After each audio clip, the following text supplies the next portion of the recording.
one day you're going to turn around and go, wow, you know what? Maybe that really was not a good thing to go through, but ultimately a good thing for my life.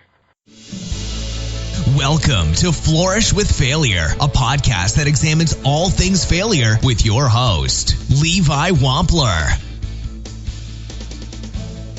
Hey everybody, and welcome to Flourish With Failure, the show where we examine everything about failure.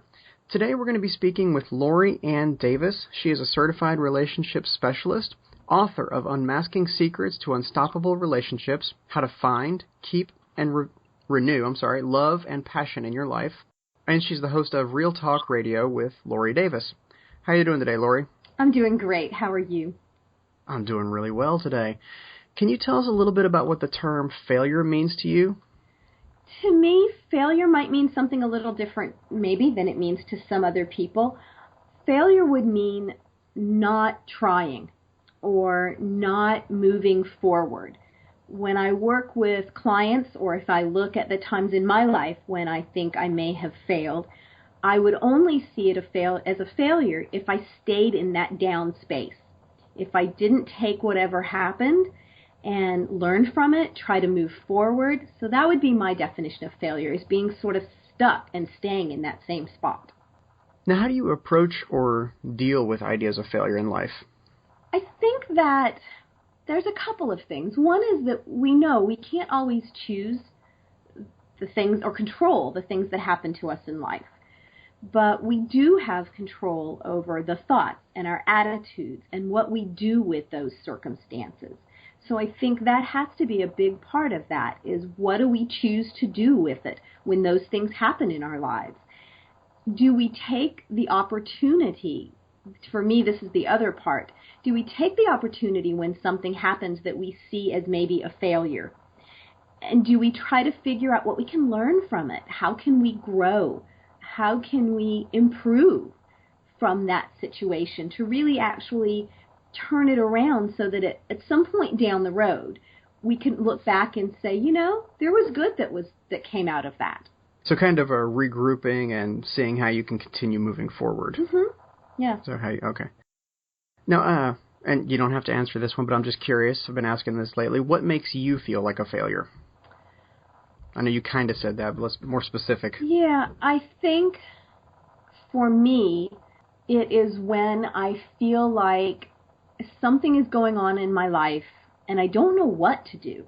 You know, sometimes we get that. We something will happen in our life and we think, I don't know how to get out of this. I don't know what to do with this. You know, so it's almost like you feel like you've walked into a brick wall and you're not sure how to get around it, how to get over it, how to get under it. You know, where do I go from here? Those are the moments that, for me, I feel like a failure. And the important thing in those moments, I think, for me and for everyone else, is, again, not to stay there, not to get stuck there. Because that's, you know, as a counselor for over 28 years, that's usually a lot of times when I see clients, is they feel like there's this wall there and they just absolutely don't know what to do. And so if they're coming to see me, then obviously that's not going to be a failure because we're going to figure it out. But what I will see sometimes out in the world or with people coming to me is that they will have stayed in front of that brick wall for a very long time. I know people who hit that wall, something happens in their life, and they never move out in front of it. So to me, for them, that's very sad.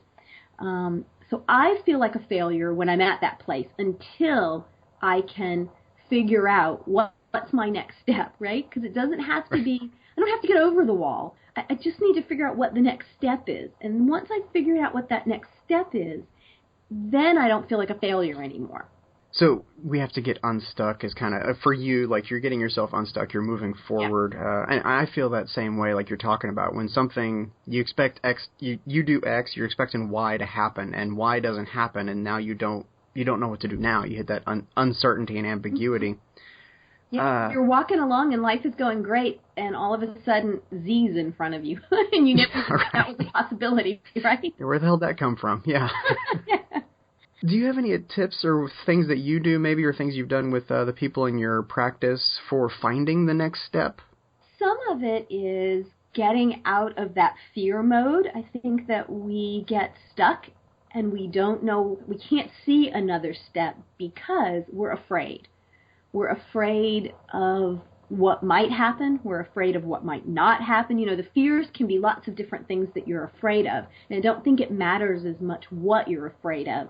But when we're afraid, we sort of freeze up and we get stuck.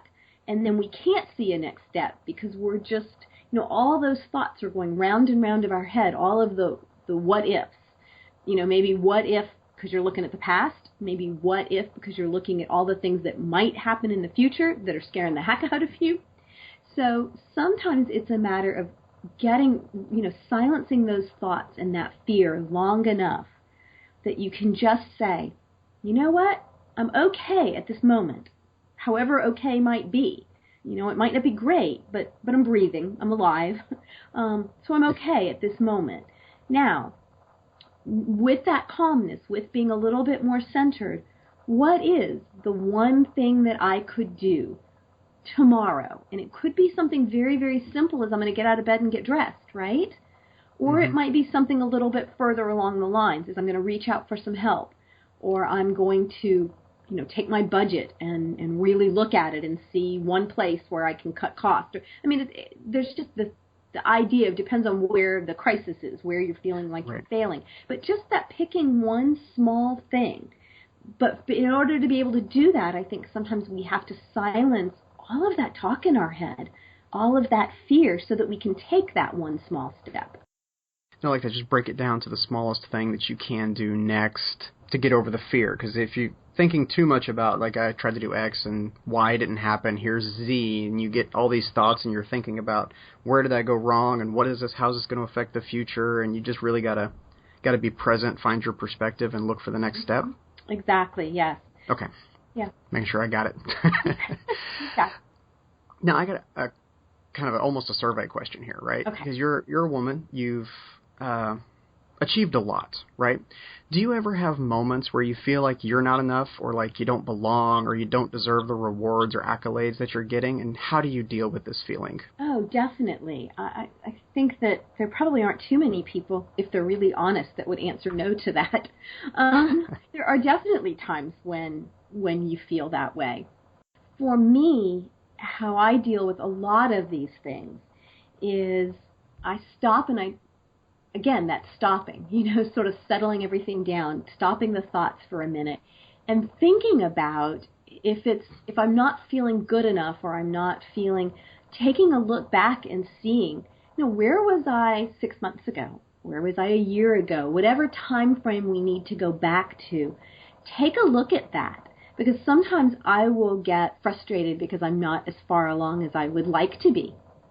And, you know, sometimes I can kind of start to think, well, am I ever going to get there? You know, maybe if I'm having one of those down days where I'm feeling like I'm not doing as well as I would like to be, taking a look back, and then you can really see it from a different light, and you go, wow, well, if I look at where I was a year ago or 2 years ago or whatever, and I look at where I am now, I might not be where I want to be, but I can see how much I've accomplished, and that can make you feel better.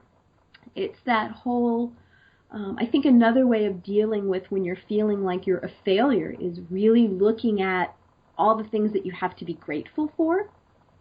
So whether it's looking back to see how much you've accomplished, or if you've hit that brick wall and you can't see any options in your life, really taking a look at what is right now, what is good now. I will talk to people, almost everybody I work with at some point, I will suggest to them that they do a gratitude journal. When I was going through a really particular difficult time in my life about 5 years ago, and I was kind of at the bottom of my life, that was one of the things I did every single day that made a huge difference for me. Before I went to bed every night, I laid there trying to list all the things I could think of for that day to be grateful for. And then before I would get out of bed the next morning, I would do the same thing. I would think about all the things that I had to be grateful for and that I planned to be grateful for that day. That gratitude really gets you into a different space that helps you to see things better, gives you perspective. I like that. I do have to say one quick note. I made a mistake earlier. I didn't mean to imply that only women feel that way. Oh. But just because you are one and a high-achieving woman, it's more common. Men, everybody feels that way. So. No, I agree with you. I do think that is something that women probably struggle with a little bit more. We are newer to being out in the world, achieving and doing these things and balancing that with being a wife maybe and a mother. And the roles for women have changed.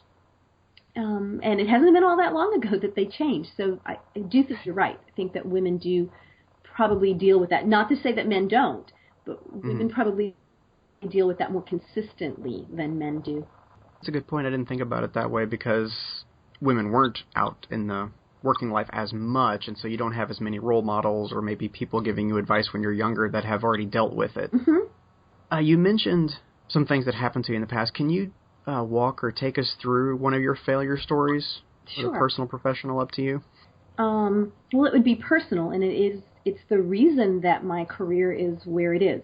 So it's one of those things where something that seemed like it was not a good thing, and I still don't think that, at the time it wasn't a good thing.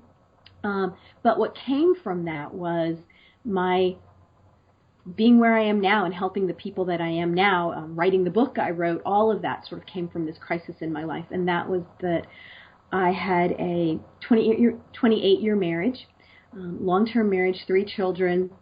We were, I would say, for 25 of those years, what I call an unstoppable relationship. We had that. I lived it every day. It was, it was wonderful. It was that sort of, he was my soulmate. It was that fairy tale marriage, except that we worked hard to keep that way. And after 28 years, we parted ways. So we had grown in some different directions. He was going through some things he needed to go through in life. And no matter how much we think that we're going to stay together forever, sometimes Z pops up. And so we made that decision after a few years of really struggling with that the best case scenario for everybody involved would be for us to go our separate ways. And at first, that was a failure for me, especially when people don't realize what they say sometimes.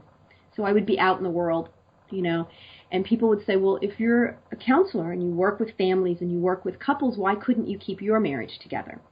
Ouch. Yeah. And I said, well, because it wasn't just my job to do that. There's 2 people there. Sometimes people go in different directions and you don't have any control over that. And I think that was very difficult for me for a period of time. I couldn't figure out why couldn't I fix it. This is what I did. We had been so happy for so long that I probably let things go too long, trying to think somehow that if I just held on and did things right, that everything would miraculously change and we wouldn't have gone in separate directions. So, I saw that as a failure and went through a very difficult couple of years around that until I was able to do exactly the things we've talked about. That gratitude journal thing I started kind of right away. That's what got me out of bed every morning. That's what kept me going. That and the fact that I still had children to raise. And because of all of that and because of needing to revamp my career, because I had been doing a lot of the counseling work I had been doing on a volunteer basis for a period of time, not always, obviously, but as my children were young, I had been able to do it on a volunteer basis, and now I found myself needing the income and needing to really revamp my career in a new city. Couldn't go back to the private practice I had unless I had moved back to Florida. Decided I wanted to stay in Charlotte. And so as I was pulling myself back up, reinventing myself, I really looked at who was I most passionate about working with. And it was couples. I wanted to help them have that kind of relationship I had had. And then I started looking at really wanting to even delve deeper for me in how that relationship had been great for 25 years. Because I wanted to recreate it. I wanted another one, another relationship like that. And I thought, you know what, I could maybe help people even more than I had already been helping them. So that is sort of how my book came about. And then, after 28 years of being married, I had to figure out how to be single. And so I did that. And I'm now 4 years into my next wonderful relationship, very happy. And I now work with singles taking them through the same process that I went through to find somebody else in my life. So I am now helping singles, which I never worked with before, 4 years ago, and helping couples, I think, at a deeper level than I did before. Now, all of that sort of came from that failure in my life. And I tell it because everybody that I tell it to, when I do, it's motivating for people. You know, if I can do that, if I can, and I work with people who are going through divorces as well.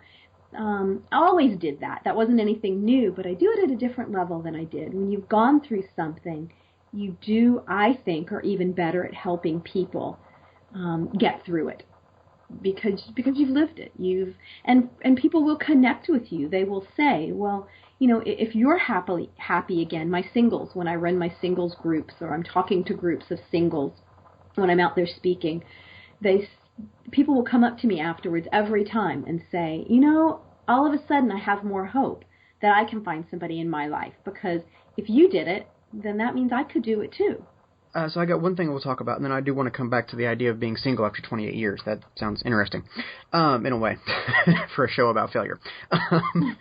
Now, you said, and you could probably help me talk about this a little more, like the internalizing and externalizing the blame. Did you internalize? Did you externalize? Did you blame the other person? Did you look for your own faults? You said you spent some time thinking about what went right, what went wrong, so you could recreate it in the future. Can you talk about that a little bit? Sure. I think probably like most people in the beginning, when I was still feeling like a failure and I was still trying to figure out what the heck am I going to do with my life, and, you know, how am I going to raise these 3 children by myself, you know, all these things that I never thought that I was going to do. I homeschool my children, so I was committed to continuing to homeschool them. So, you know, you can imagine the brick wall I was up against.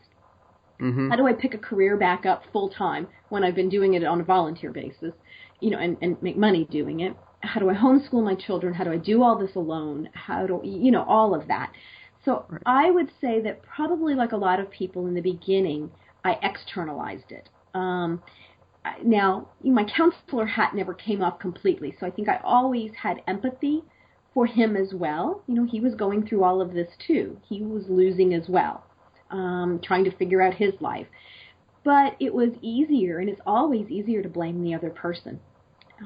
But if we stay in that anger mode, it really eats us up and it hurts us. What's the saying about something about drinking poison and expecting it to hurt the other person or something? Holding on to anger is like drinking poison and expecting the other person to die. The Buddha. So initially externalizing it was something that I did my share of. I admit that. Not proud of it, but I admit it. And then I don't think I internalized it a whole lot as far as what did I do wrong. I did some of that maybe, but I was pretty clear that, and even he reinforced that I had been a really good partner and had done a lot of things right. But I always believe that anytime there's an ending in a relationship, there's something we can learn from that. And so I did take some time to reflect and say, you know, what did I do right so I can do it again? What could I not do wrong, but what could I do even better? What could I learn? This is an opportunity for me to delve even deeper and learn even more so that I could be even a better partner the next time around. And then, of course, if you're a counselor, this is insight that I can use to help other people even more. So I probably did some of both, but probably more in the beginning externalizing. Yeah, because, I mean, we're human, right? Yeah. Like, even if no matter how much you know it, you can't logic your way out of an emotions. Nope. So. Nope, we go through it, just like everything else. So you kind of, you grieved. You have to grieve for the loss. Yeah. And then you figured out what happened, what you can do to move forward, and now we're at you being a single person after almost 30 years. What were your steps in going into that life? You know, because of what I do for a living, the first thing I did was read everything I could get my hands on about how to date, how do you pick a partner?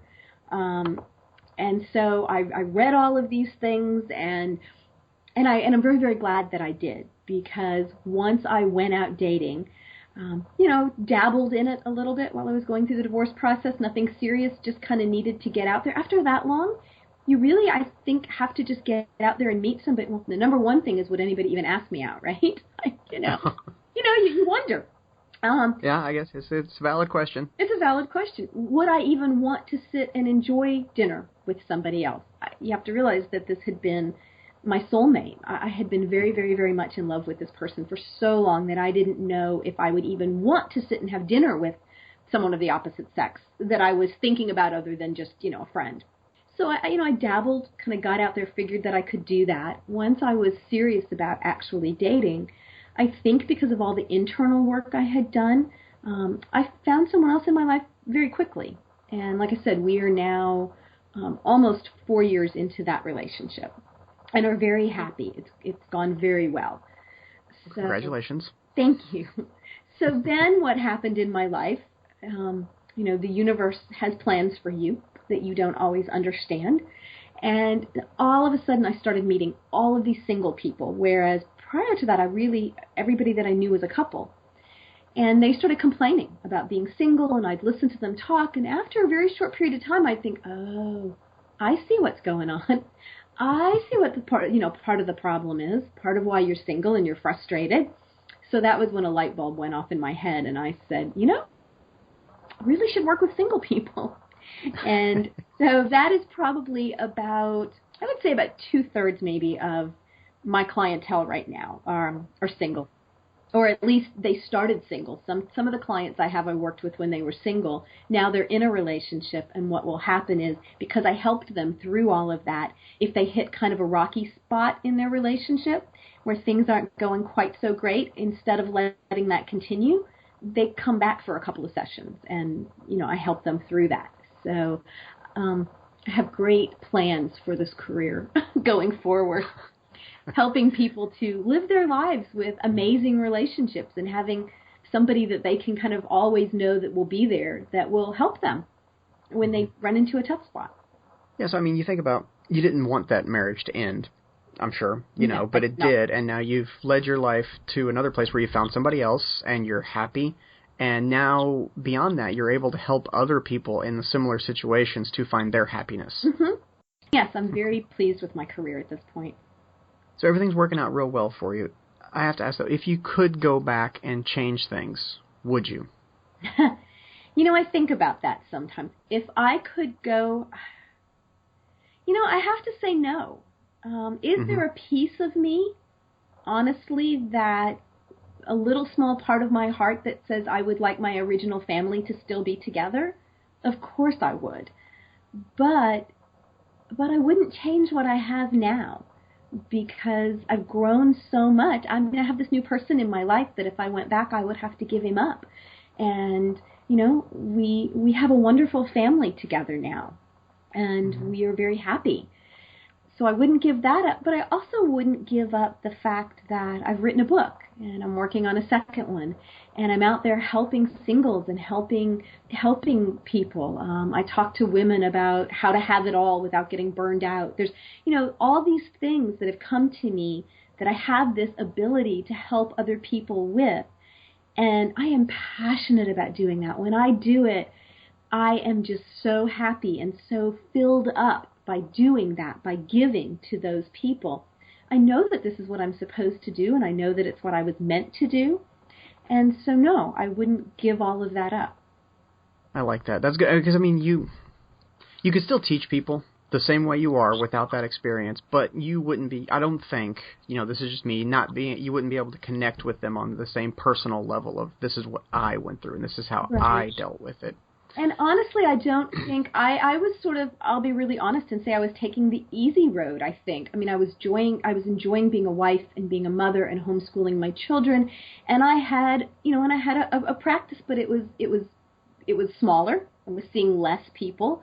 And like I said, I was doing a lot of volunteer work. So I was going out and teaching parenting classes. I was, you name it, anytime some sort of volunteer opportunity came up that I could fit into my schedule, I would go out and do it. I was using my skills, but I was allowing people to sort of send people to me. I have friends that are counselors who would say, I know this person too well for me to help them. Would you work with them?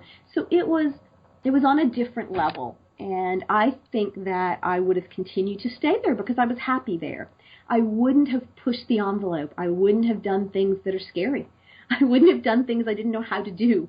I am every single day I sit and I look at my calendar and go, oh, okay, well, that's going to take, I need a deep breath because that's something new I haven't done yet.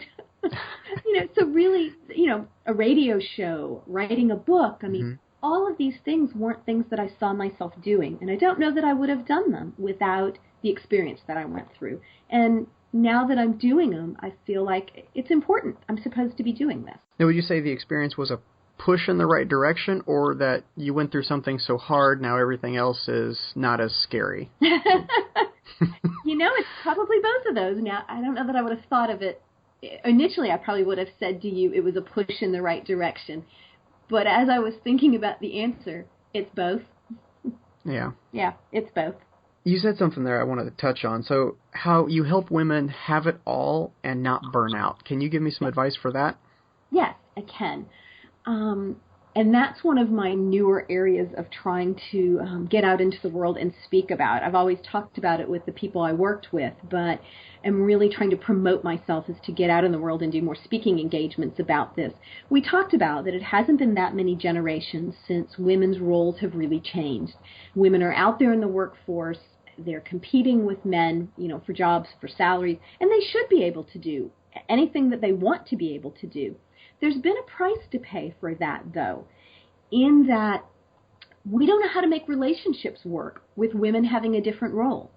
Nobody came along and said, now that women's roles have changed, here's how you make relationships work, right? We just threw women out there, which I think is one of the reasons the divorce rate is so high. So women are trying to have it all. They're trying to compete with the men, be out there in the world, and then come home and be a wife and raise the children, do all of these things. And I truly believe that they can do it. They can't do it the way they're trying to do it. And that is why their relationships aren't working. It's why they're so burned out. And we don't have time to get into it too much, but it has a lot to do with the whole masculine and feminine energy. All day long when women are out there working, if they are outside of the home doing all of that, that is very masculine energy. They're being the guy out there. When they come home, if they continue to do that, which most women try to do, because we've never been taught any different. Relationships don't work. We're burned out. We're never fueling ourselves. We're never filling ourselves back up by getting in touch with that feminine energy, which is our predominant core energy. So we're trading a lot, and we're not giving ourselves back what we need. So I think that if we orchestrate our lives right, we can have it all. I know women that are doing it. I'm doing it. But there are things that women need to know that they don't. They need to know how to they need to know how to take care of themselves better and how to take care of their relationships in ways that what I see out in the world, in ways that they're not. So they're putting forth all of this energy, but they're not doing the things that would give them success. They're doing things that are exhausting them, and they're not getting the results back that they desire. Does that make sense? No, it definitely does. And for me, I'm seeing this happen because, I run this podcast, I write books, I do that kind of stuff. I work from home. Mm-hmm. Yeah. So I do the dishes, I do the laundry, I pick up the kid from school, I do all that stuff.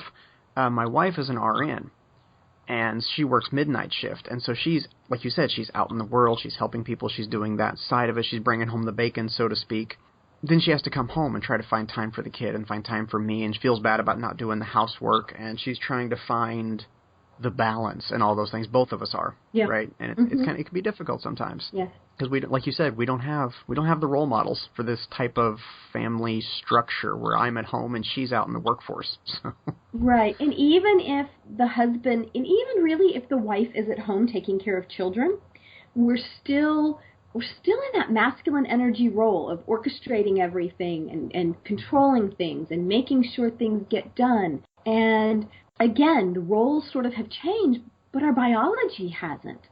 Mm-hmm. So what men and women are needing in relationships and needing to be fulfilled and happy, that hasn't changed.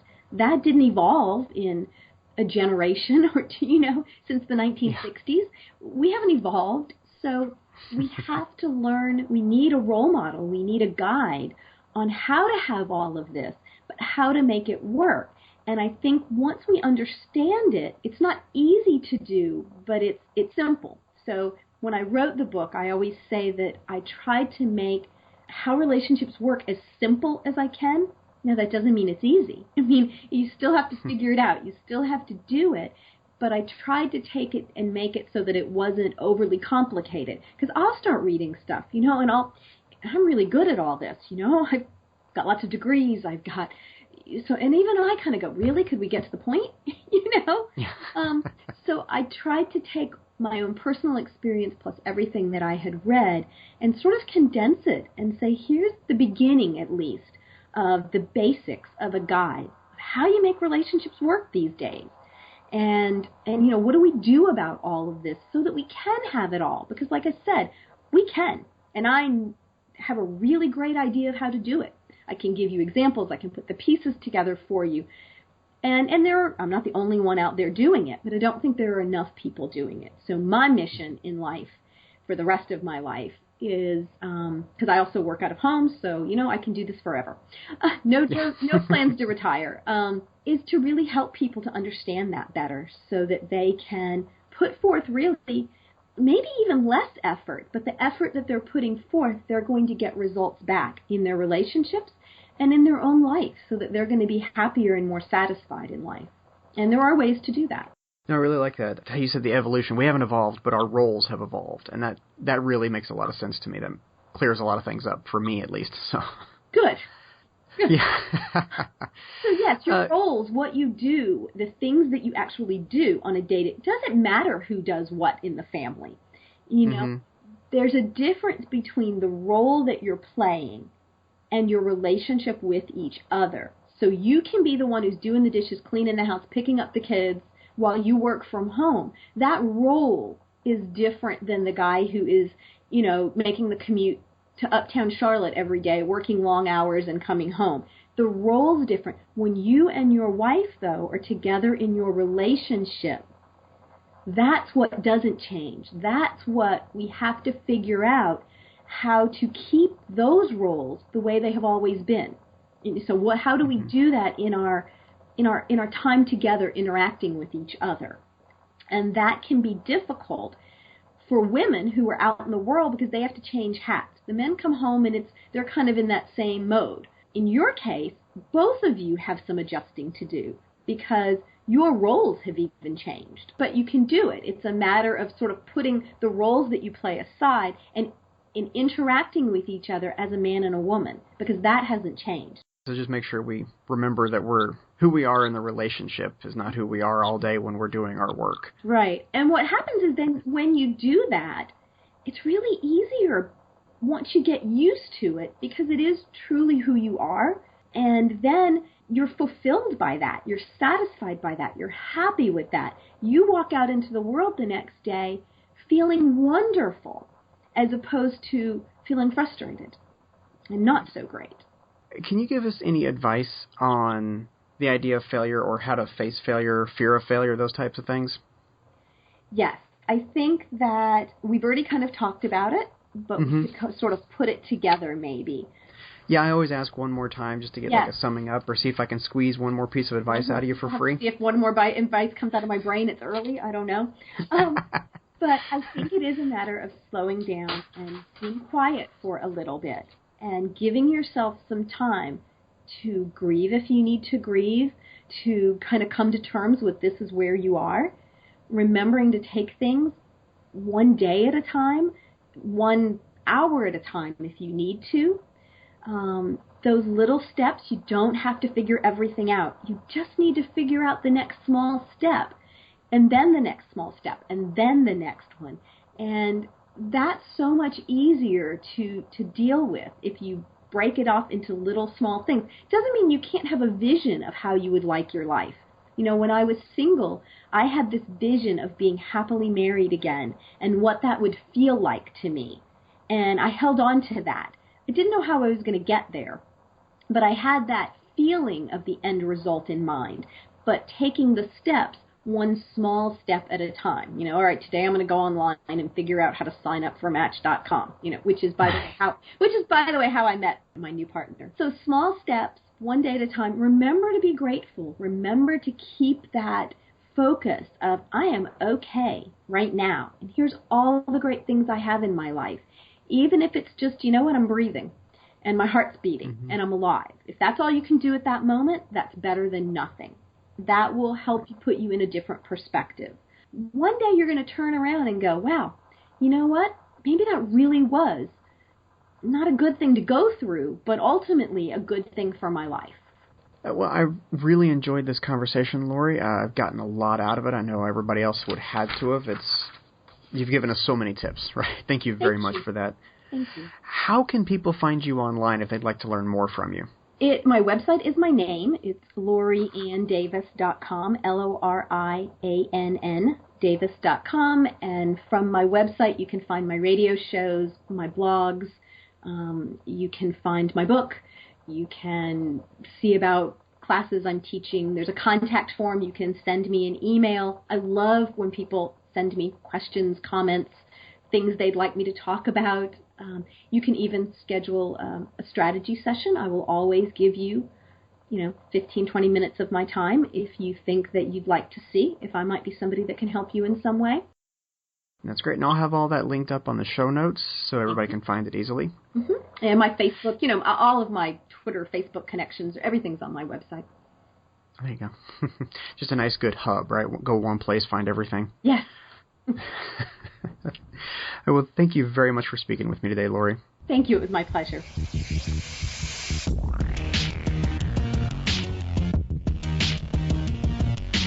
Hey guys, if you like the show and would like me to keep doing them, please do me a quick favor and leave me a review on iTunes or just hit that subscribe button. Till next time, thanks for listening.